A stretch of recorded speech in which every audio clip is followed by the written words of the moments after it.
Oreo biscuit use பண்ணி chocolate cake எப்படி செய்யலாம்னு இந்த வீடியோவில் நம்ம பார்க்கலாம். நான் 6 10 rupees பிஸ்கெட் பாக்கெட் எடுத்திருக்கேன். க்ரீம் தனியாக பிஸ்கெட் தனியாக நம்ம இப்போ செப்பரேட் பண்ணிக்கலாம்.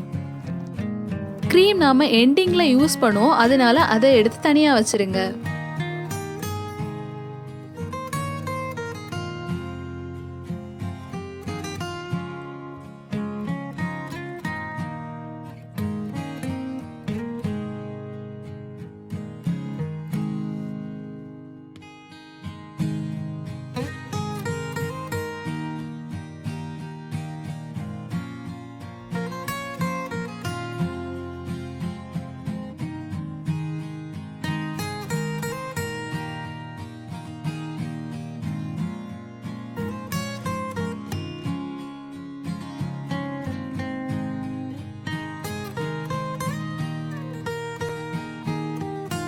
எல்லாமே செப்பரேட் பண்ணி முடிச்சதும் பிஸ்கெட்டை மட்டும் மிக்சியில் வச்சு கிரைண்ட் பண்ணிடலாம்.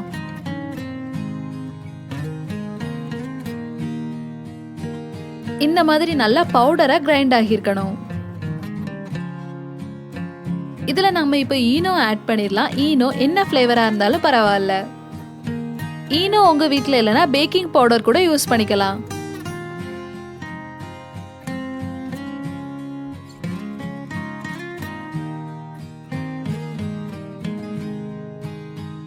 நான் 1 கப் மைதா ஆட் பண்றேன். உங்களுக்கு பெரிய சைஸ்ல கேக் வேணும்னா கொஞ்சம் எக்ஸ்ட்ராவா ஆட் பண்ணிக்கலாம். பிஞ்ச் ஆஃப் சால்ட் ஆட் பண்ணுங்க. பிஸ்கெட்ல ஆல்ரெடி இனிப்பு இருக்கிறதுனால 1 கப் சுகர் மட்டும் ஆட் பண்ணுங்க. நான் 2 முட்டை ஆட் பண்றேன். நீங்க முட்டை சாப்பிட மாட்டீங்கன்னா அதுக்கு பதிலாக தயிர் ஆட் பண்ணுங்க. இந்த ஸ்டேஜ்ல 1/2 கப் குக்கிங் ஆயில் ஆட் பண்ணிக்கலாம். தேவையான அளவு பால் ஆட் பண்ணி இந்த மாதிரி நல்லா கலந்து விட்டுக்கலாம். ரொம்ப திக் பேஸ்டாகவும் இருக்கக்கூடாது, ரொம்ப லைட்டாகவும் இருக்கக்கூடாது, இந்த மாதிரி இருக்கணும். நம்ம கேக் குக்கரில் தான் பண்ண போகிறோம். குக்கருக்கு அடியில் கொஞ்சமாக உப்பு போட்டு மூடி வச்சு விசில் வைக்காம 15 minutes குக்கரை ப்ரீ ஹீட் பண்ணிக்கலாம். குக்கர் வாங்கும் போது இந்த மாதிரி மோல்டு கிடைக்கும். இதில் கொஞ்சமாக ஆயில் விட்டுக்கலாம். ஆயிலில் அந்த பிளேட் ஃபுல்லாகவே நல்லா ஸ்ப்ரெட் பண்ணிக்கோங்க.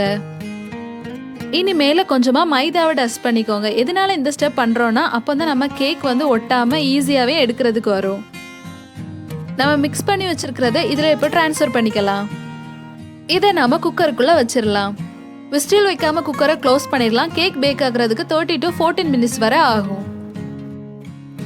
பிஸ்கெட்ல உள்ள க்ரீமை தனியாக எடுத்து வச்சோம்ல, அது கூட கொஞ்சமாக டார்க் சாக்லேட் ஆட் பண்ணிக்கலாம். சூடான பாலை இதில் ஆட் பண்ணிங்கன்னா க்ரீம் சாக்லேட் எல்லாமே மெல்ட் ஆகிரும்.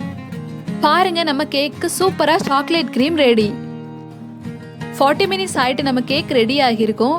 இந்த மாதிரி ஏதாவது வச்சு குத்தி பார்த்தீங்கன்னா ஒட்டாமல் வரணும். அப்படின்னா நம்ம கேக் ரெடி. கேக் ரூம் டெம்பரேச்சருக்கு வந்தது இந்த ஓரங்களை இந்த மாதிரி கட் பண்ணி விட்டுட்டு ஒரு பிளேட்டுக்கு இதை ட்ரான்ஸ்ஃபர் பண்ணிடலாம். டச் பண்ணி பார்த்தாலே தெரியும், ரொம்ப சாஃப்டாக இருக்கும். ஒரு பேன்ல சுகர் வாட்டர் மிக்ஸ் பண்ணி சுகர் சிரப் ரெடி பண்ணிக்கலாம். இதுக்கு கன்சிஸ்டன்சி எதுவுமே தேவையில்லை. சுகர் வாட்டர்ல நல்லா கரைஞ்சாலே போதும்.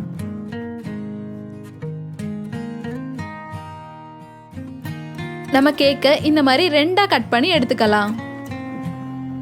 கட் பண்ணும்போது கொஞ்சம் சாஃப்டாகவே ஹேண்டில் பண்ணுங்க. ஆனால் கட் பண்ணுறது ரொம்ப ஈஸி தான். நம்ம ரெடி பண்ணி வச்சிருக்க சுகர் சிரப்பை மேலே நம்ம லைட்டாக ஆட் பண்ணிக்கலாம்.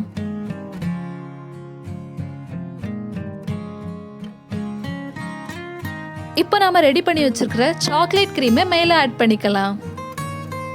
சாக்லேட் க்ரீம் எல்லா இடத்துலையும் படுறது மாதிரி நல்லா ஸ்ப்ரெட் பண்ணி விடுங்க.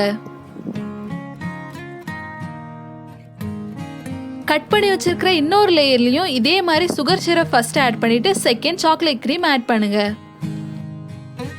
நான் 2 ஆட்டு கட் பண்ணாதனால எனக்கு 2 லேயர் தான் வந்திருக்கு. நீங்க 3 ஆட்டு கட் பண்ண முடிஞ்சா 3 லேயரா வச்சுக்கோங்க. நம்ம கேக்கை டெக்கரேட் பண்ண கிட்கேட் ஸ்வீட்டை நல்லா துருவி வச்சுக்கோங்க. துருவின சாக்லேட்டை கேக் மேலே ஸ்ப்ரெட் பண்ணி இந்த மாதிரி லைட்டாக அமுத்தி விடுங்க. டெக்கரேட் பண்ணுறது உங்களோட சாய்ஸ், நீங்கள் எந்த மாதிரினாலும் பண்ணிக்கலாம். என்னோட பேரண்ட்ஸுக்கு டுடே 27th வெட்டிங் ஆனிவர்சரி. அதனால தான் நான் ஜெம்ஸ் ஸ்வீட் வச்சு 27 இந்த மாதிரி டெக்கரேட் பண்ணியிருக்கேன்.